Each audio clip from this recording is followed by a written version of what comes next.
ഗാഥ വിടാതെ പിന്തുടർന്ന് അത് കഴിഞ്ഞ 2-3 വർഷമായിട്ട് കീർത്തി പല ഇന്റർവ്യൂസും എടുക്കാൻ വേണ്ടി വിടമാട്ടെ എന്ന് പറഞ്ഞ് നടക്കുകയാണ്. പക്ഷെ ഇന്നാണ് ശരിക്കും ആ ദിവസം ദുർഗാഷ്ടമി വന്നത്. കൺട്രീസ് ഒക്കെ വിസിറ്റ് ചെയ്യുന്ന സമയത്ത് സ്ഥലങ്ങളൊക്കെ കാണാനുള്ള ഒരു ചാൻസ് കിട്ടാറുണ്ടോ? എക്സ്പ്ലോർ ചെയ്യാനുള്ള ടൈം കിട്ടുമോ?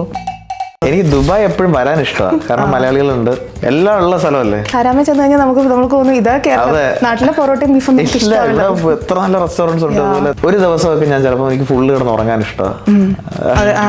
ആ ഒരു വാനം ചായും തീരം താരാട്ടും ലോസ്റ്റ് ആയിട്ടുള്ള സിറ്റുവേഷൻസ് ഉണ്ട്. പല സിറ്റുവേഷനിലും എൻ്റെ അച്ഛൻ പോയ സമയത്തൊക്കെ ഞാൻ ചില പാട്ടുകൾ പാടുന്ന സമയത്ത് എനിക്ക് ഭയങ്കര പാടായിരുന്നു. ഇങ്ങനത്തെ ഒരു ഫാമിലി ഗെറ്റ് ടുഗദർ ഒക്കെ വരുമ്പം Radhakrishnan sir, MG Sreekumar sir, എല്ലാവരും കാണുമല്ലോ. എനിക്ക് ഭയങ്കര ഇമാജിനേഷൻ കുറച്ച് കൂടുതലായിട്ട് ഞാനിങ്ങനെ എല്ലാവരും ഓണത്തിനൊക്കെ കൂടിക്കഴിഞ്ഞാൽ ഫുഡൊക്കെ കഴിച്ചിട്ട് പിന്നെ കച്ചേരി ആയിരിക്കും.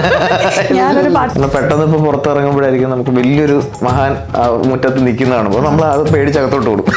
ഇവരെന്തിനാണ് ആ ഒരു ഇതായിരുന്നു. എനിക്ക് പെട്ടെന്ന് കിട്ടുന്ന പാട്ടുകൾ, മെലഡീസ് ആ ഒരു സമയത്ത് അങ്ങനെയായിരുന്നു. ഇപ്പം കുറച്ച് വേറെ സാധനങ്ങൾ കിട്ടുന്നുണ്ട്. അടിച്ച കേട്ടില്ല. അപ്പൊ അതൊക്കെ കിട്ടുമ്പോൾ എനിക്ക് ഭയങ്കര ഹാപ്പിയാണ്. ഞാൻ വിഷ്ണു ചേട്ടൻ്റെ അടുത്തൊക്കെ പറഞ്ഞു, ചേട്ടാ താങ്ക് യു, ഇങ്ങനത്തെ ഒരു പാട്ട് എനിക്ക് തന്നതിന്. ഇതിൻ്റെ അടുത്ത് ആരും എക്സ്പെക്ട് ചെയ്യില്ല. ഹജ്ജയുടെ ഒരു 2 വരി, ഹജ്ജയുടെ 2 വരി. നമസ്കാരം. സാധാരണ ഞങ്ങളെ പക്ഷേ നമസ്കാരം. വെൽക്കം ടു ഞാൻ വിടമാട്ടെ ബൈ കീർത്തി. ഓക്കെ, വിടമാട്ടെ. ഞാൻ വിചാരിച്ചിങ്ങനെ ഇരുത്തി ഞാനൊരു ലോങ് ഇൻട്രൊഡക്ഷൻ കൊടുക്കുന്നതിന് പകരം ഞാൻ റൈറ്റ് അവേ സ്റ്റാർട്ട് ചെയ്യാന്ന് വിചാരിച്ചു. ബിക്കോസ് ആ ഒരു എക്സൈറ്റ്മെന്റ് എനിക്ക് ശരിക്കും ഉണ്ട്. പിന്നെ ഇന്നാണ് ശരിക്കും ഈ ഷോന്റെ പേര് ഞാൻ വിടമാട്ടെ ലിറ്ററലി നടന്നത്. കാരണം ഗാഥനെ വിടാതെ പിന്തുടർന്ന് അത് കഴിഞ്ഞ 2-3 വർഷമായിട്ട് കീർത്തി പല ഇന്റർവ്യൂസും എടുക്കാൻ വേണ്ടി വിടമാട്ടെ എന്ന് പറഞ്ഞ് നടക്കുകയാണ്. പക്ഷെ ഇന്നാണ് ശരിക്കും ആ ദിവസം ദുർഗാഷ്ടമി വന്നത്. ഇന്ന് എത്തി ഐശ്വര്യമായിട്ടുള്ള ദിവസം. എങ്ങനെ പോകുന്നത്? ദുബായ് എങ്ങനെ? ദുബായ് ഓൾവേസ് ലൈക്ക് ഒരു സന്തോഷമാണ്. ഇപ്പൊ ദുബായിൽ വന്നാലും അതൊരു നെയ്ബർഹുഡ് പോലെയാണ്. ഇടയ്ക്കിടയ്ക്ക് വരാറുണ്ട് ഷോസിന്. ഇത്തവണ ക്ലൈമറ്റും ബെറ്റർ വെതർ ഉണ്ട്. ആൻഡ് എൻ്റെ കുറേ റിലേറ്റീവ്സ് ഉള്ളൊരു സ്ഥലം കൂടിയാണ് ദുബായ്. എൻ്റെ കസിൻസ് ഉണ്ട്. അപ്പോൾ അവരൊക്കെ കാണാൻ വരാറുണ്ട്. ഇപ്പം ഞാൻ വരുന്ന ഒരു 2 ദിവസമാണെങ്കിലും മാക്സിമം ഞാൻ എല്ലാവരും കണ്ട് എൻ്റെ പ്രോഗ്രാമും തീർത്തിട്ട് അങ്ങ് പോകാറുള്ളൂ. ഇത്തവണ അങ്ങനെ തന്നെ പതിവ് തെറ്റിക്കുന്നില്ല. ഞാൻ ആക്ച്വലി ഇതിന് മുന്നേ ഇപ്പം ഈ ഒരു ഇതിലേക്ക് ഞാൻ ഡയറക്റ്റ്ലി പോകാം. ഞാനിങ്ങനെ എനിക്ക് എപ്പോഴും ഇൻട്രീഗ്ഡ് ആയിട്ടുള്ളൊരു കാര്യം വെച്ചാൽ നിങ്ങൾ കുറേ കൺട്രീസ് വിസിറ്റ് ചെയ്യുമല്ലോ ആസ് എ സിംഗർ. കുറേ അപ്പം ഈ കൺട്രീസൊക്കെ വിസിറ്റ് ചെയ്യുന്ന സമയത്ത് ഈ സ്ഥലങ്ങളൊക്കെ കാണാനുള്ള ഒരു ചാൻസ് കിട്ടാറുണ്ടോ? അത് ഒരു സിംഗർ ലൈഫിൽ ഇത് വന്നിട്ട് പെർഫോം ചെയ്തിട്ട് പോകുമ്പോൾ അങ്ങനെയാണോ? എങ്ങനെയായിരിക്കും യൂഷ്വലി എക്സ്പ്ലോർ ചെയ്യാനുള്ള ടൈം കിട്ടുമോ? ചില സ്ഥലത്തൊക്കെ പോകുമ്പോൾ നമുക്കൊരു ടൈം ചിലപ്പോൾ കിട്ടാറുണ്ട്. ഇപ്പോൾ ഷോ കഴിഞ്ഞ് എനിക്ക് ഷോയ്ക്ക് മുമ്പ് ഞാൻ ഇറങ്ങാറില്ല പുറത്തോട്ടൊന്നും.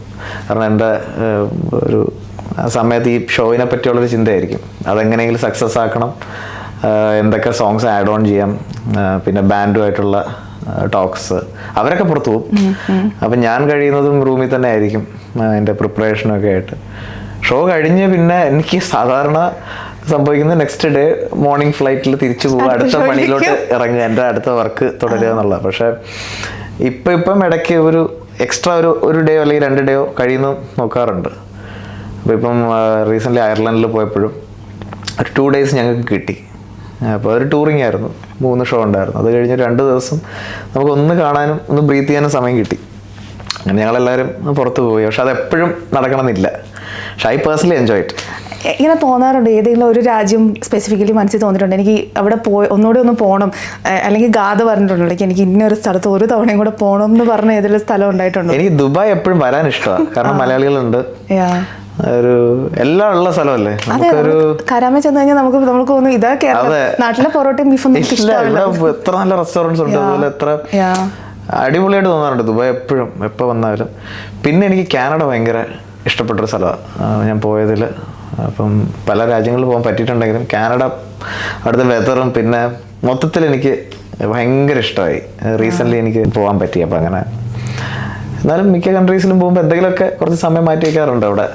എന്താണ് അവിടുത്തെ പരിപാടി എന്ന് മനസ്സിലാക്കാൻ പോകാറുണ്ട്. ഈ ഞാൻ അതും ആലോചിക്കാറുണ്ട്, ഈ ആർട്ടിസ്റ്റുകൾക്ക് ആക്ച്വലി ഒരു ബ്രേക്ക് വേണം എന്ന് എപ്പോഴെങ്കിലും തോന്നുവാണ്, ലൈക്ക് യുനോ നമുക്കൊരു ബ്രേക്ക് വേണം, ഐ നീഡ് ഷട്ട് ഡൗൺ, ഈ നോയ്സും സ്റ്റേജ് ഊതിനൊക്കെ അപ്പുറം ഐ വോണ്ട് സം സ്പേസ് എന്ന് തോന്നുമ്പോൾ അങ്ങനെ ഒരു ബ്രേക്ക് ആക്ച്വലി ആർട്ടിസ്റ്റിന് എടുക്കാൻ പറ്റാറുണ്ടോ? അങ്ങനെ എടുക്കാൻ പറ്റുമോ ശരിക്കും?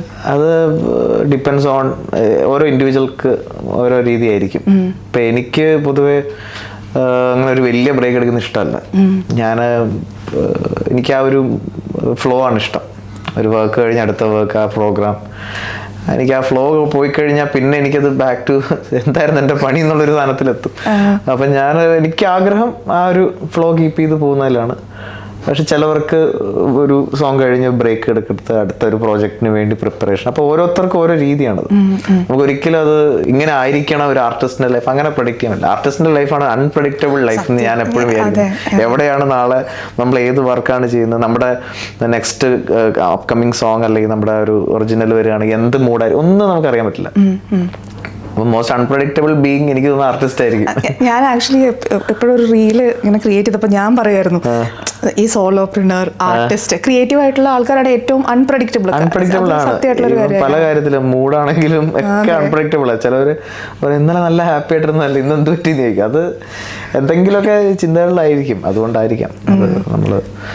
അപ്പോൾ വലിയ ബ്രേക്സിനോട് എനിക്ക് personally I don't enjoy much. പക്ഷെ എനിക്ക് ഒരു ദിവസമൊക്കെ ഞാൻ ചിലപ്പോൾ എനിക്ക് ഫുള്ള് കിടന്ന് ഉറങ്ങാൻ ഇഷ്ടമാണ്. ആ ഒരു സൈലൻസും എനിക്ക് അധികം, കാരണം എൻ്റെ ഷോ കഴിഞ്ഞ് ഫുൾ ബഹളമായിരിക്കുമല്ലോ. അത് കഴിഞ്ഞിട്ട് എനിക്ക് ആ ഒരു സൈലൻസിലേക്ക് ഒറ്റ ആൾക്കാരുടെ ഞാൻ ഫോൺ കഴിയുന്നത് അപ്പോൾ മാറ്റി വയ്ക്കും. അപ്പോൾ അങ്ങനത്തെ ഒരു പാറ്റേൺ ആണ് എനിക്ക്. ഓമന തിങ്കൾക്കിടാവോ എന്നുള്ളൊരു പാട്ട് ഹരിക്ക് കേൾക്കുമ്പോൾ ആക്ച്വലി ഹരിയുടെ മനസ്സിലേക്ക് വരുന്ന ഓർമ്മകൾ എന്തൊക്കെയായിരിക്കും? അതിപ്പം കൊച്ചിയിലെ പാടുന്നത് എന്തോർക്കാൻ. എന്നാലും അമ്മൂമ്മയാണത് പറഞ്ഞ, അമ്മൂമ്മയാണോ ഓമനക്കുട്ടിയാണ് ഓമനത്തിങ്കൾ കേൾക്കുമ്പോൾ ഓർമ്മിക്കുന്നത്. അപ്പം അമ്മൂമ്മ ആദ്യമായിട്ട് എനിക്ക് പാടിത്തന്ന് ജനിച്ച സമയത്ത് പാടിയൊരു പാട്ട്. അപ്പോൾ ആ ഒരു പാട്ടാണ് ഞാൻ ലൈഫിൽ ചിലപ്പോൾ ആദ്യമായിട്ട് കേട്ട പാട്ട് എന്നൊക്കെ പറയാം.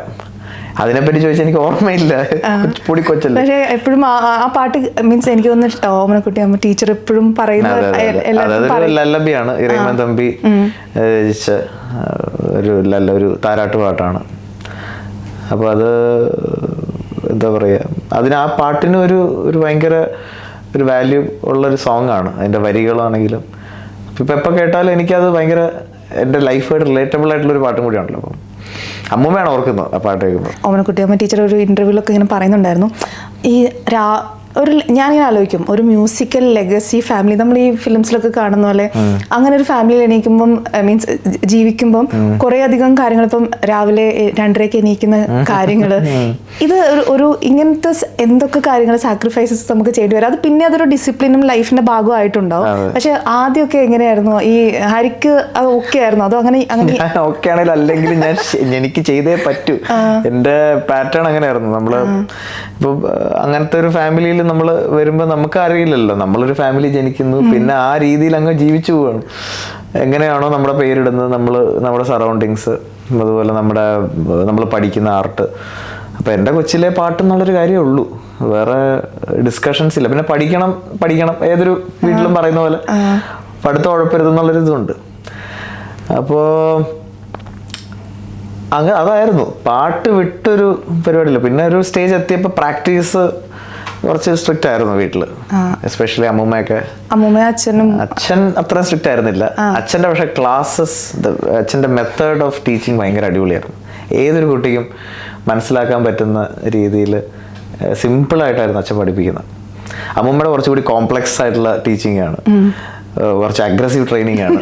നമുക്ക് ഇപ്പം ഞാൻ എൻ്റെ ഒരു 5ാം ക്ലാസ് 4ാം ക്ലാസ്സൊക്കെ ഈ പറഞ്ഞ വെളുപ്പിനെ എണീപ്പിക്കുമായിരുന്നു. ഒരു രാവിലെ അത് കഴിഞ്ഞിട്ടാണ് ഞാൻ സ്കൂളിൽ പോകുന്നത്. അപ്പം അതൊരിക്കലും അതാണ് എനിക്കൊരു ഏറ്റവും ഹെൽപ്പ് ചെയ്തത് എന്നെ എപ്പോഴും. ആ ഡിസിപ്ലിൻ ഇപ്പോൾ ഉണ്ടോയെന്ന് ചോദിച്ചാൽ എനിക്കറിയില്ല ആ ഡിസിപ്ലിൻ. പക്ഷേ ഒരു പരിധി വരെ എനിക്ക് പലതും ചെയ്യാൻ പറ്റുന്നതൊക്കെ അങ്ങനത്തെ ഒരു കൊച്ചിലെ ആ ഒരു രീതിയിലാണ് വളർത്തിയത്. പിന്നെ ഞാൻ ചെന്നൈയിൽ ഇടയ്ക്ക് ഗുരുകുലമായിട്ട് മൃദംഗം പഠിക്കാൻ എന്നെ ഒരു സാറിൻ്റെ അടുത്ത് കൊണ്ടുവിട്ടു. അപ്പോൾ എനിക്ക് പരിചയമില്ലാത്തൊരു എൻവയോൺമെൻറ്റ് അവിടെയായിരുന്നു ഞാൻ കുറേ മാസങ്ങൾ. അവർക്കും എന്നെ അറിയില്ല, എനിക്ക് അവരെ അറിയാമെന്ന് വെച്ചാൽ ഹോസ്റ്റൽ പോലെ അവിടെ നിൽക്കുക, അവിടെ പഠിക്കുക, അവിടെ വെളുപ്പിന് എണ്ണീക്കുക, 4:30 എണ്ണീക്കുക, ഗുരുകുലം എന്ന് പറഞ്ഞാൽ അവിടെ ആ വീട്ടിൽ നിന്ന് അവരുടെ എല്ലാ ജോലിയും നമ്മൾ ചെയ്യേണ്ടി വരും. ഓക്കെ ഓക്കെ, ആ മനസ്സിലായി. അവിടെ നമുക്ക് ഇന്ന പാട്ടുകാരനാണ് ഒന്നും നടപടിയാവില്ല. അപ്പം നമ്മൾ മൃദംഗം എടുത്ത് കൊടുക്കേണ്ടി വരും, വെക്കേണ്ടി വരും, ബാക്കിയുള്ളവരെ ഹെൽപ്പ് ചെയ്യേണ്ടി വരും. അപ്പം അങ്ങനത്തെ ഒരു ചൈൽഡ്ഹുഡ് ആയിരുന്നു. അത് കഴിഞ്ഞ് പിന്നെ ഈ ഡോക്ടറും പരിപാടിയില്ല. പക്ഷെ അതാണ് എന്നെ ഇപ്പോഴും ഹെൽപ്പ് ചെയ്തത്. ഇപ്പം അങ്ങനത്തെ ഒരു വേ ഓഫ് ഒരു ലേണിങ്. പിന്നെ രാവിലെ എണ്ണീറ്റ് പല റെഫറൻസസ്, പല സ്റ്റാർ വേർഡ്സ് പാടിക്കഴിഞ്ഞാൽ അവരുടെയൊക്കെ ടേപ്സ്, അവർ പാടിയിട്ടുള്ള കച്ചേരികൾ, അതുകൂടാതെ തന്നെ ഇപ്പം ദാസ് സാറിനെ പോലുള്ള ആൾക്കാരുടെ വർക്ക്സ്, അവരുടെയൊക്കെ അതൊക്കെയായിരുന്നു ചൈൽഡ്ഹുഡ്.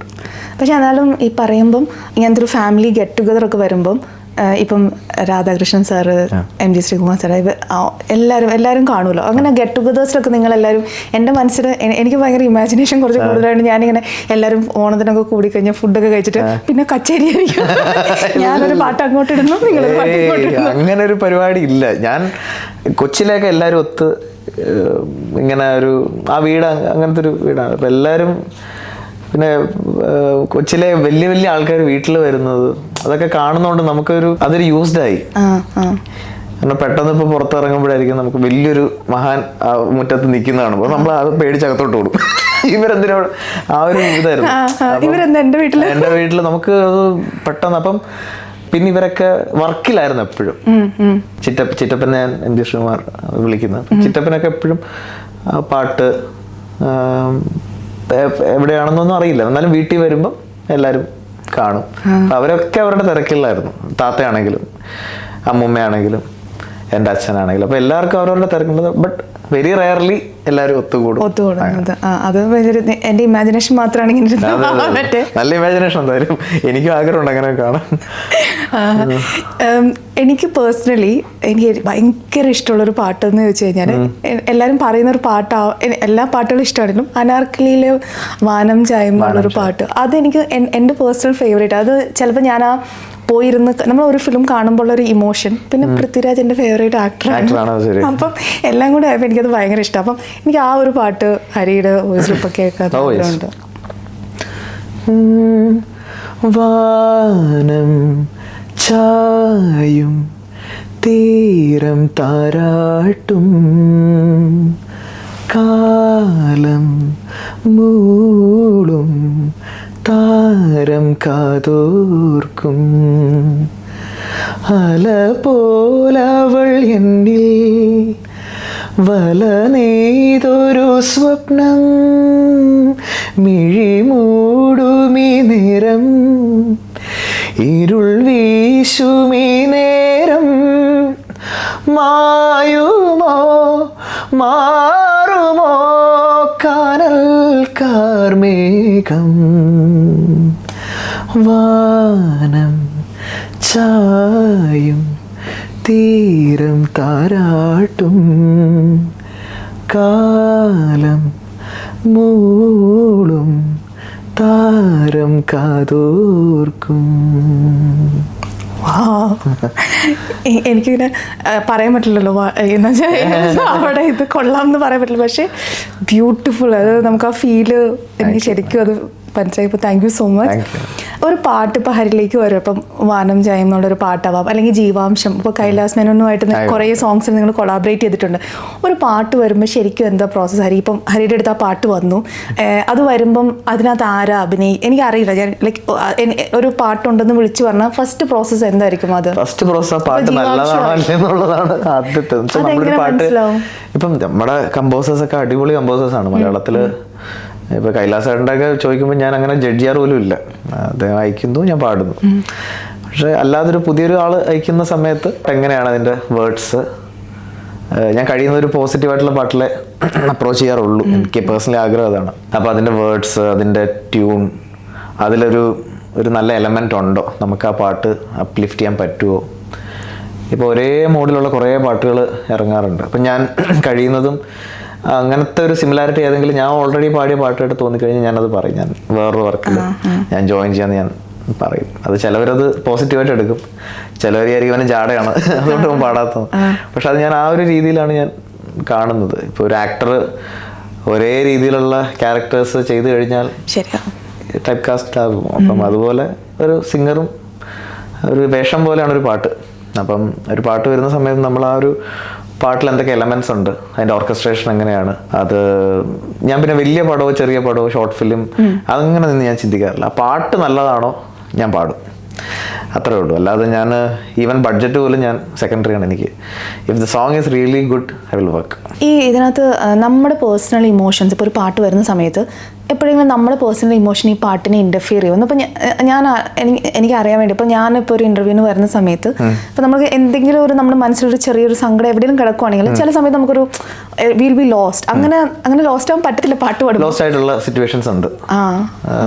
പല സിറ്റുവേഷനിലും ഞാൻ ബ്രേക്ക് പറയും. എനിക്ക് ചിലപ്പോൾ അത് കണ്ടിന്യൂ ചെയ്യാൻ പറ്റില്ല. അപ്പോൾ എൻ്റെ അച്ഛൻ പോയ സമയത്തൊക്കെ ഞാൻ ചില പാട്ടുകൾ പാടുന്ന സമയത്ത് എനിക്ക് ഭയങ്കര പാടായിരുന്നു. എനിക്ക് പെട്ടെന്ന് കിട്ടുന്ന പാട്ടുകൾ, മെലഡീസ് ആ ഒരു സമയത്ത് അങ്ങനെയായിരുന്നു. ഇപ്പം കുറച്ച് വേറെ സാധനങ്ങൾ കിട്ടുന്നുണ്ട്. അടിച്ച കേട്ടില്ല. അപ്പൊ അതൊക്കെ കിട്ടുമ്പോൾ എനിക്ക് ഭയങ്കര ഹാപ്പിയാണ്. ഞാൻ വിഷ്ണു ചേട്ടൻ്റെ അടുത്തൊക്കെ പറഞ്ഞു, ചേട്ടാ താങ്ക് യു, ഇങ്ങനത്തെ ഒരു പാട്ട് എനിക്ക് തന്നതിന്. ഇതിൻ്റെ അടുത്ത് ആരും എക്സ്പെക്ട് ചെയ്യില്ല. പക്ഷെ ചില പാട്ട് ഇപ്പം അത് പാടിയപ്പോഴും എനിക്ക് അങ്ങനത്തെ ഒരു മോഡലായിരുന്നു. ചിലപ്പം അതൊക്കെ നമ്മുടെ പാട്ടിനെ ഹെൽപ്പ് ചെയ്യും. നമ്മള് ഈ പറഞ്ഞ പോലെ ഒരു പല എക്സ്പീരിയൻസസ് നമ്മുടെ ലൈഫിൽ ഉണ്ടാവും, നല്ലതാണ്. നമുക്കത് നമ്മുടെ ആർട്ടിലൂടെ എക്സ്പ്രസ് ചെയ്യാം. നമുക്ക് നമ്മൾ ഫീൽ ചെയ്യുന്നത് നമ്മുടെ പാട്ടിൽ വരും അല്ലേ? അതെനിക്ക് ഞാൻ ചോദിക്കണമെന്ന് വിചാരിച്ചു. അപ്പൊ ഹഡ്ജ് പാടിയപ്പം ഇപ്പൊ ഹഡ്ജ് ഇരുന്ന് ഞാൻ തിയേറ്ററിൽ കേട്ടിട്ട് ഞാൻ പോയിട്ട് എന്റെ ട്രെയിനറിന്റെ അടുത്ത് പോയിട്ട് പറഞ്ഞു, ഇന്ന് എനിക്ക് ബോക്സിംഗ് പഠിക്കണം. അങ്ങനെ ഞാൻ സ്റ്റാർട്ട് ചെയ്തു. പക്ഷെ ഞാൻ പഠിച്ചില്ല. പിന്നെ അത് അതിന്റെ ലൈൻസ് അങ്ങനെയാണല്ലോ, ലൈക്ക് അത് അത് അങ്ങനത്തെ പാട്ട് വരുമ്പോ ഹരിയും ശരിക്കും അവിടെ നിന്ന് ഇറങ്ങുമ്പോ ആ മൊമെന്റിൽ അങ്ങനെ ഭയങ്കര മോട്ടിവേറ്റഡ് ആയിരിക്കും.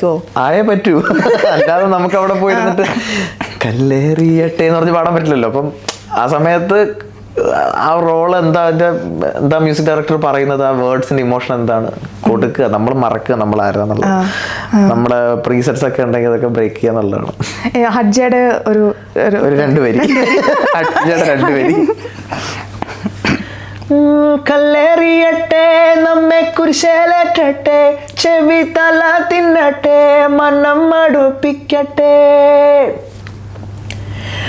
വെറുപ്പിക്കട്ടെ, പിറാന്തെടുപ്പിക്കട്ടെ, തിരിച്ചടിക്ക് കാണാൻ വരുന്നിടത്ത് വെച്ച് കല്ലേറിയട്ടെ നമ്മെ കുരിശേലേറ്റട്ടെ, ചെവി തല തിന്നട്ടെ, മനം മടുപ്പിക്കട്ടെ. അല്ല, അതിന്റെ ഫുൾ ക്രെഡിറ്റ്സ് വിഷ്ണു ചേട്ടനാണ്. പുള്ളിയുടെ കമ്പോസിഷൻസ് എനിക്ക് ഭയങ്കര ഇഷ്ടമാണ്. ഭയങ്കര ഡിഫറെന്റ് ആയിട്ട് ആള് എല്ലാ ഫിലിംസും മ്യൂസിക് ഞാൻ ഭയങ്കര അഡ്മയർ ചെയ്യുന്ന ഒരു മ്യൂസിഷ്യനാണ്.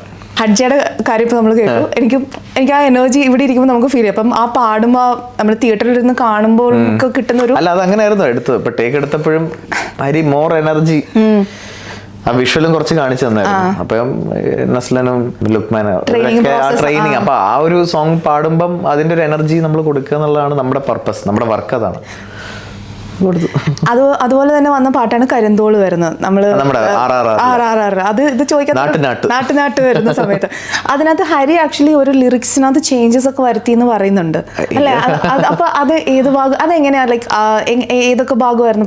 ചില സോങ് നമ്മൾ പാടുമ്പോൾ നമുക്ക് ഇപ്പൊ ഒരു ലിറിസിസ്റ്റ് എഴുതും, അദ്ദേഹത്തിന്റെ ഐഡിയയിലായിരിക്കും എഴുതുന്നത്. പക്ഷെ നമ്മളത് പാടി വരുമ്പോൾ ചിലപ്പം ചില വാക്കുകൾ കട്ടാവാറുണ്ട്, ഒരു ഫ്ലോ ചിലപ്പം മിസ് ചെയ്യാറുണ്ട്. അപ്പം ഞാനതിൽ ചില വാക്കുകളൊക്കെ ഒന്ന് മാറ്റിക്കോട്ടെ പെർമിഷൻ എടുത്തിട്ടാണ് ഞാൻ ചെയ്തത്.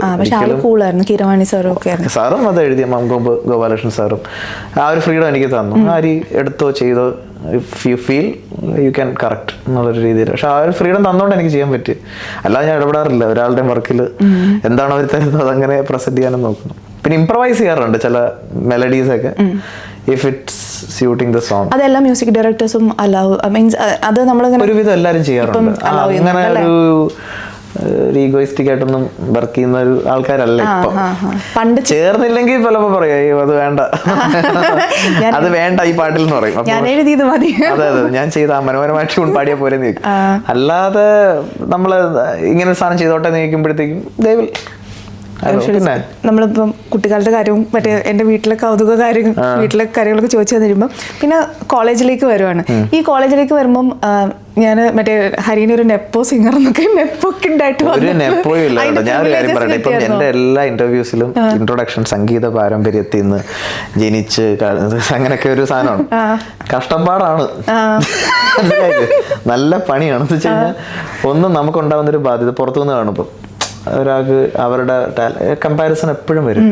അപ്പം ഞാനത് ഇഗ്നോർ ചെയ്യാറേ ഉള്ളൂ. ഞാനതിലധികം ഞാൻ എൻ്റെ മ്യൂസിക്കിനെ മാത്രം ബിലീവ് ചെയ്ത് മുമ്പ്. പിന്നെ നമ്മളെവിടെ പോയാലും ഇന്ന ആളുടെ കൊച്ചുമോൻ, ഇന്ന ആളുടെ ആ ഒരു സാധനം നമുക്ക് പ്രൗഡാണ്. We are always proud about it. അവരൊക്കെ ഹെൽപ്പ് ചെയ്തിട്ടുണ്ട് പഠിക്കാൻ. പക്ഷെ എപ്പോഴും ഞാൻ ആലോചിക്കുന്ന ഒരു ഇൻഡിവിജ്വാലിറ്റി എനിക്ക് കിട്ടിയാൽ എന്ന് ആഗ്രഹിക്കും ചില സ്ഥലത്തൊക്കെ പോകുമ്പോൾ. അപ്പോൾ അത് ഇപ്പൊ പറയുന്ന നെപ്പോട്ടിസം എന്ന് പറയുന്ന ഒരു സംഭവം എന്നെ ഇപ്പൊ ഹെൽപ്പ് ചെയ്തത് എൻ്റെ വീട്ടിൽ എനിക്ക് പഠിക്കാൻ ഒരുപാട് കഷ്ടപ്പെടേണ്ടി വന്നില്ല. പാട്ട് പഠിക്കാനായിട്ട് വേറെ സ്ഥലത്ത് പോകേണ്ടി വന്നില്ല. കാരണം എല്ലാവരും അടിപൊളി ആൾക്കാരായതുകൊണ്ട് എനിക്ക് അവരുടെ അടുത്തുനിന്ന് പഠിക്കാനുള്ള, അല്ലാതെ എന്നെ ഫിലിമിൽ എനിക്കൊരു പാട്ട് പിടിച്ചു തരാമെന്ന് പറഞ്ഞാൽ ആരും അങ്ങനെ ഞാൻ ചോദിച്ചിട്ടും ഇല്ല. അവരൊക്കെ അവരുടെ തിരക്കുകളുണ്ട്. ഇപ്പം അവരൊക്കെ റിലേറ്റീവ്സ് ആണെങ്കിലും എല്ലാവർക്കും അവരവരുടെ തിരക്കുകളുണ്ട്. I respect them. സോ അതും ഞാനുമായിട്ട് ഒരു ബന്ധമില്ല. അപ്പം ആക്ച്വലി നമ്മളിപ്പം ഹരി മുന്നേ പറഞ്ഞ് ഞാൻ കേട്ടിട്ടുണ്ട്. അപ്പം അച്ഛന് ഇങ്ങനെ ഹരിയുടെ ഇപ്പോഴത്തെ ഈ ഒരു ഫേസ് കാണാനൊന്നും പറ്റിയിട്ടില്ല. ബിക്കോസ് അന്ന് ചാൻസസ് ചോദിക്കാനും മറ്റും പോകുന്ന ഒരു സമയമായിരുന്നു. അതെ, അത് അച്ഛൻ ആഗ്രഹിച്ചിരുന്നു ഞാൻ നല്ലൊരു സിംഗറായിട്ട് അറിയപ്പെടണമെന്ന്. അച്ഛൻ അറിയാം ഒരു പാട്ട് സെറ്റാവും എന്നുള്ളത് അറിയായിരുന്നു. പക്ഷെ അങ്ങനെ ഒരു ചിലപ്പോൾ ആ ഒരു ബ്ലസ്സിലായിരിക്കും ഞാനിങ്ങനെ പോകുന്നത്. അപ്പം കാണുന്നുണ്ട് എവിടുന്നോ. അല്ല, അന്നേരമൊക്കെ ഈ ഓപ്പർച്യൂണിറ്റീസ് ചോദിക്കുന്നത് ഹരി എങ്ങനെയായിരുന്നു പോയി ഒരു ഓപ്പർച്യൂണിറ്റീസ്? ഐ എം ഹിയർ കച്ചേരി ചെയ്തു തുടങ്ങി, പിന്നെ ഫിലിമിലേക്ക് പ്ലേ ഞാൻ ഡെമോസ് ഒക്കെ എടുക്കുമായിരുന്നു എൻ്റെ കുറച്ചൊക്കെ റെക്കോർഡ് ചെയ്ത്. പിന്നെ എല്ലാവരും നേരിട്ട് മീറ്റ് ചെയ്ത് അവിടെ ഒരിക്കലും ഞാൻ എൻ്റെ ഫാമിലി നെയിം ഒന്നും യൂസ് ചെയ്തിട്ടില്ല ഇന്നേ വരെ. ഞാൻ പോയി മീറ്റ് ചെയ്ത് ഈവൻ ഇഫ് നമ്മളിപ്പോൾ എന്ത് ഫാമിലി എന്ന് വന്നെന്ന് പറഞ്ഞാലും അവർക്ക് നമ്മുടെ വർക്ക് സെറ്റായില്ലെങ്കിൽ എത്ര വലിയ ഫാമിലി എന്നാണെങ്കിലും നമുക്ക് പിന്നെ അങ്ങോട്ട് ആദ്യം ചിലപ്പോൾ ഒരു 1-2 പാട്ട് കിട്ടുമായിരിക്കും. പിന്നെ അങ്ങോട്ടൊക്കെ ഉള്ള നമ്മുടെ സ്വന്തം വർക്കാണെന്നാണ് ഞാൻ വിശ്വസിക്കുന്നത്. അത്രേ ഉള്ളൂ. നമ്മളിപ്പം ഓക്കെ ഒരു പരിധിവരെ കേരളത്തിൽ നമുക്ക് വർക്ക്സ് കിട്ടാം. വേറൊരു സ്റ്റേറ്റിൽ നമ്മൾ പോകുമ്പോൾ ദേ ഡസൻറ്റ് നോ എനിവൺ അല്ലേ. നമ്മുടെ ഒരു ബാക്ക്ഗ്രൗണ്ട് പറയും. അവിടെ നമ്മുടെ വർക്ക്, നമ്മുടെ ആർട്ട് എന്താണെന്ന് മാത്രമേ അവർ നോക്കുന്നുള്ളൂ. അതുകൊണ്ട് ഈ നെപ്പോട്ടിസം ഒക്കെ ചിലപ്പോൾ തുടക്കത്തിൽ ഒന്ന് ഹെൽപ്പ് ചെയ്തേക്കാം പലവരെയും. പക്ഷെ പോകെ അത് ഹെൽപ്പ് ചെയ്യാറില്ല. അല്ല, അത് ആക്ച്വലി ഇവൻ പൃഥ്വിരാജ് ഒരു ഇന്റർവ്യൂവിൽ പറയുന്നുണ്ട്, നമ്മൾ ഒരിടത്ത് വരെ എന്ന് കയറാൻ ചിലപ്പോൾ നമ്മളെ ചിലപ്പം പറ്റും. പക്ഷെ അവിടെ ചെന്നിട്ട് നമ്മൾ പോയതല്ലേ നമ്മളെ ആൾക്കാർ ആക്സെപ്റ്റ് ചെയ്യുന്നുണ്ട്. പോകാനാ എളുപ്പം, ഒരു 1-2 പാട്ടൊക്കെ ഹിറ്റടിക്കാൻ എളുപ്പമായിരിക്കും. പക്ഷെ അത് കഴിഞ്ഞ് ഒരു ബിഗിനേഴ്സ് ലക്കൊക്കെ പോലെ അല്ലേ. അതെ. പിന്നെ നമ്മൾ മ്യൂസിക് എന്ന് പറഞ്ഞ് ഞാൻ കാണുന്നത് ഒരിക്കലും ഫിലിം മ്യൂസിക് എന്ന് മാത്രമല്ല. അതൊരു വൈഡായിട്ടുള്ളൊരു കാര്യമല്ലേ. Film is one of the just ഒരു എലിമെന്റ് മാത്രം. അത് ഉറപ്പായും നമ്മുടെ ഒരു ഇതാണ്, ഒരു ആർട്ടാണ്. പക്ഷെ അതിനും മേളിലാണ് മ്യൂസിക് എന്ന് പറയുന്നത്. അപ്പം അത് മ്യൂസിക് ഹെൽപ്പ് ചെയ്യുന്ന ഒരു ഫിലിമിനെ പല സൈഡിലും, തിരിച്ചും മ്യൂസിക്കിനെയും ഹെൽപ്പ് ചെയ്യുന്നു. അതിനെ ഒരു ഫെയിം ഉണ്ടാക്കാനും നമുക്കൊരു ഫെയിം കിട്ടുന്നുണ്ട്. അപ്പോൾ ഫിലിം പല രീതിയിൽ ഹെൽപ്പ് ചെയ്യുന്നുണ്ട്. പക്ഷെ മ്യൂസിക് അതിലൊരിക്കലും ഒതുങ്ങുന്നില്ല. ഞാൻ പഠിച്ചു വന്നതൊക്കെ വേറെയല്ലേ. അപ്പം അതുകൊണ്ട് എനിക്കതൊരു ഇതാണ് മ്യൂസിക് എന്ന് ഞാൻ ഒരിക്കലും കൺക്ലൂഡ് ചെയ്യാറില്ല. തിരിച്ച് കോളേജിലേക്ക് നമ്മൾ പോകാം. കോളേജിൽ ചെന്നു, പ്രിവിലേജസ് എന്തെങ്കിലും ലൈക്ക് ഞാൻ ചോദിക്കുന്നത് ഇപ്പം കോളേജ് അതോറിറ്റി എന്നൊന്നും അല്ല, ഫ്രണ്ട്സിന്റെ ഇടയിൽ നിന്ന് എന്തെങ്കിലും അങ്ങനത്തെ പ്രിവിലേജസ് കിട്ടുമായിരുന്നോ? ഹരിയുടെയൊക്കെ ഞാൻ അങ്ങനത്തെ എന്തെങ്കിലും ഉണ്ടായിരുന്നു? സ്പെഷ്യൽ കൺസിഡർ ഒന്നുമില്ല, ദാരിദ്ര്യം പ്രത്യേകിച്ച് നമ്മള് അങ്ങനെ ഒന്നും ഇല്ലായിരുന്നു. അവിടെ വേറെ ഫീൽഡ്, ഡെന്റിസ്ട്രിയും പാട്ട് പാടുമെന്ന് പോലും ചോദിച്ചിട്ടില്ല ആദ്യത്തെ 2 വർഷം. ഇവൻ എന്തോ പാടുന്ന അത്ര അറിയൂ, അല്ലാതെ അവിടെ വേറൊരു അറ്റ്മോസ്ഫിയറാണ്. നമ്മളൊരിക്കലും അവിടെ പാട്ടുകാരനാണ്, അവിടെ പേഷ്യൻസ് ആണ് നമ്മുടെ കിങ്. അവരെ നോക്കുക, അവരുടെ കാര്യങ്ങൾ ടേക്ക് കെയർ ചെയ്യാന്നുള്ളതാണ്. പഠിക്കും സ്റ്റുഡിയോസ് ആയിരുന്നു എന്ന് എനിക്കറിയാം. പിന്നെ പിശുക്കനായിരുന്നു എന്ന് കഴിഞ്ഞ ദിവസം ഞാൻ ഇതാണ് എന്റെ ഒരു പ്രശ്നം. ഞാൻ എല്ലാ ഇന്റർവ്യൂലും അങ്ങ് തുറന്നടിച്ച് പറയും. അല്ല, ഇത് മുത്തശ്ശി പറഞ്ഞ സ്റ്റേജ് ഷോ അവരൊക്കെ പൊളിയാ, ഇങ്ങനത്തെ കാര്യങ്ങൾ പറയാൻ അടിപൊളിയാണ്. കോളേജ് നമ്മൾ കാണിക്കുന്ന കുറച്ച് കുറുമ്പുകളുണ്ടല്ലോ നമ്മുടെ ഫ്രണ്ട്സിനിടെ, അതുണ്ടായിരുന്നു ആക്ച്വലി? അതോ അവിടെയും ഡിസിപ്ലിൻഡ് ആയിരുന്നോ? ആക്ച്വലി കുറച്ച് ഡിസിപ്ലിൻഡ് ആയിരുന്നു. അങ്ങനെ വലിയ റിഗ്രറ്റും ഇല്ല. ഞാൻ അങ്ങനത്തെ ഒരു രീതിയിലാണ് വളർന്നതും. അപ്പൊ എനിക്ക് അങ്ങനെ ബാക്കി ഇപ്പം ചില ഫിലിമിലൊക്കെ കാണുമ്പം ഇങ്ങനെയൊക്കെയാണല്ലേ കോളേജ് ലൈഫ്. കാരണം ഞാൻ വരുന്നതും തിരിച്ചു പോകുന്ന എൻ്റെ വീട് വേറെ മൂടാണ്. അപ്പോൾ പഠിക്കുക, പോവുക, അത്രേ ഉള്ളൂ. അല്ലാതെ ഒരു ഈവൻ ക്ലാസ് കട്ട് ചെയ്ത് പിന്നെ അതുണ്ടായ ഗാഥയായിട്ട് മീറ്റ് ചെയ്തപ്പോഴത്തേക്കാണ് കുറച്ചൊക്കെ ക്ലാസ് കട്ട് ചെയ്യാനും പുറത്തൊക്കെ പോകാൻ നോക്കി. അല്ലാതെ ഞാൻ വേറെ ഒരു പ്രശ്നങ്ങളും ഇല്ലായിരുന്നു എനിക്ക്. യങ് മാരേജ് എന്ന് പറഞ്ഞൊരു കാര്യം ഭയങ്കര നമുക്ക് ഓവർവെൽമിംഗ് ആയിട്ടുള്ള ഒരു കാര്യം. ഞാൻ യങ് ആയിട്ട് മാരി ചെയ്ത ഒരാളാണ്. നമുക്ക് ഭയങ്കര എത്ര വയസ്സിലായിരുന്നു? ഞാൻ 23. ഞാൻ 22. പക്ഷെ എന്റെ ഹസ്ബൻഡ് കുറച്ചുകൂടെ എങ്കിൽ അതല്ല, ആണുങ്ങൾ ഉറപ്പായിട്ട് ഒരു 27-28 വയസ്സിലൊക്കെ യൂഷ്വലി. പക്ഷെ ഞാൻ തലേദിവസം ആലോചിച്ചു ഒളിച്ചോടി പോയാലോ, ഇത് ശരിയായിരിക്കോ? ഞാനത് അങ്ങനത്തെ ഒരു സിറ്റുവേഷനിൽ എത്തി. പുള്ളിക്കാരിയുടെ ഫാമിലിക്കും കല്യാണം കഴിപ്പിക്കണം എന്നാഗ്രഹമുണ്ട്. എനിക്ക് വേറെ നിക്കക്കല്ലില്ല, അതെ. ഞങ്ങൾക്ക് അങ്ങനെ പിന്നെ ഒന്നും അങ്ങനെ പ്രഡിക്റ്റഡ് അല്ല എന്റെ ലൈഫ്. അങ്ങനെ ഞാൻ ആ ഒരു ഫ്ലോയിൽ അത് ബിലീവ് ചെയ്ത് അങ്ങ് പോകും. പക്ഷെ ഇപ്പൊ ആലോചിക്കുമ്പോൾ ഇറ്റ്സ് ഫോർ ഗുഡ് അല്ലേ? കാരണം വെച്ചാൽ ഹരി കല്യാണം കഴിച്ച 2 കാര്യം നടന്നു. ഒന്ന് ഞാൻ 2 കല്യാണം ഹരി കഴിച്ചു, പെട്ടെന്ന് പേടിച്ചു. ഞാൻ കോൺട്രവേഴ്സി TRP കൂട്ടാന്നൊക്കെ അങ്ങനെയല്ല. 2 അഡ്വാൻറ്റേജ് ആണ്. ഒന്ന്, ഹരിക്ക് ഒരു പാർട്ട്ണർഷിപ്പ് കിട്ടി. 2 പറഞ്ഞു കഴിഞ്ഞാൽ ഒരു ഫ്രീ ആയിട്ടൊരു മാനേജറെ കിട്ടി. അതുള്ളതാ കേട്ടോ. ആക്ച്വലി അത് ശരിക്കും പറഞ്ഞാൽ ഒരു നല്ല ഫ്രണ്ട്സ് ആണ്. അപ്പം എല്ലാം അങ്ങനത്തെ ഒരു രീതിയിലാണ് കാണുന്നതും ലൈഫിനെ. അല്ലാതെ ഒരിക്കലും ഭയങ്കര ഒരു സ്ട്രിക്റ്റ് ലൈഫ് ഫോളോ ചെയ്യുന്ന ആൾക്കാരല്ല. ഇപ്പൊ ഇന്നിവിടെ ദുബായ്, നാളെ എവിടെയോ എങ്കയോ ഇരിക്ക് അപ്പടിയാ. അപ്പോ like we are going good. അല്ല, ഞാനത് ഗാദയുടെ അടുത്ത് ആക്ച്വലി ഞാൻ പറഞ്ഞു, ഗാദ ഞാൻ ഇരുത്തിയിട്ട് പറയല്ല. ബിക്കോസ് ഗാദയ്ക്ക് എപ്പം മെസ്സേജ് അയച്ചാലും അപ്പം റിപ്ലൈ ആദ്യമായിട്ട് ഒരാൾ ഇത് പറയുന്നത്. സാധാരണ തിരിച്ചാ പറയുന്നത്. എന്റെ ഭാഗ്യം. ഗാദയ്ക്ക് റിപ്ലൈ ചെയ്യാൻ അറിയില്ലേ, എത്ര പ്രാവശ്യം മെസ്സേജ് ചെയ്തെന്ന് ചോദിക്കുന്നു. ഗാദ കേൾക്കണേ. ഞാൻ പക്ഷെ ഗാദ എപ്പോഴും ഭയങ്കര റെസ്പോൺസീവ് ആയിട്ട് വരുന്നത്.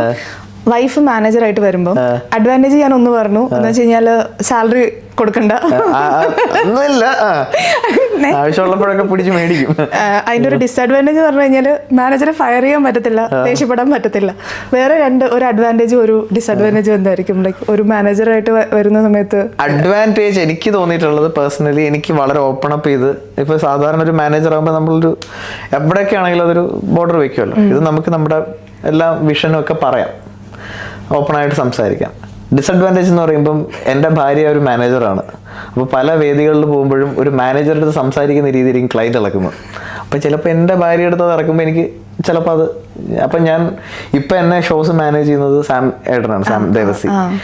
അപ്പം ഒരു പരിധി വരെ ഞാൻ അതുകൊണ്ടാണ് അതെടുത്ത് ഞാൻ പറഞ്ഞത് അധികം ഒരുപാട് ഷോസ് ഇങ്ങനെ മാനേജ് ചെയ്യേണ്ടത്. കാരണം ഇവിടെ ഒരുപാട് അഫക്റ്റഡ് ആവുന്ന ഞാൻ കണ്ടിട്ടുണ്ട്. പല ക്ലൈൻറ്റുകളും ഒരു മാനേജറോട് സംസാരിക്കുന്ന പോലെ ഇവിടെ പറയത്തുമില്ല എൻ്റെ വൈഫാണെന്ന്.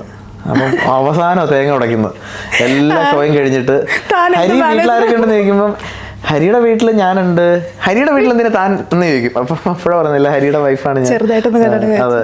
അപ്പൊ ഇവര് ഉടനെ അയ്യോ മാഡം പറയണ്ടേ എന്നുള്ളൊരു ഇതിൽ പറയും. അപ്പം നമ്മളെല്ലായിടത്തും റെസ്പെക്റ്റോടെ ബിഹേവ് ചെയ്യാന്നുള്ളതാണ്. ഇപ്പൊ എന്റെ ഭാര്യ ആയതുകൊണ്ട് നല്ല ഏതൊരു പ്രൊഫഷനിലുള്ള ആളുടെ നമുക്ക് അവർക്കൊക്കെ ഒരു റെസ്പെക്റ്റ് അവര് അർഹിക്കുന്നു, ഏതൊരു മേഖലയാണെങ്കിലും. അപ്പൊ അത് പൊതുവെ ഇപ്പൊ വലിയ ആളാണ് റെസ്പെക്ട് കൊടുത്തേക്ക്, അങ്ങനല്ലല്ലോ. എല്ലാവർക്കും ദേ ഓൾ ഡിസേർവ് റെസ്പെക്ട്. അത് കറക്റ്റ് ആയിട്ടുള്ള കാര്യം.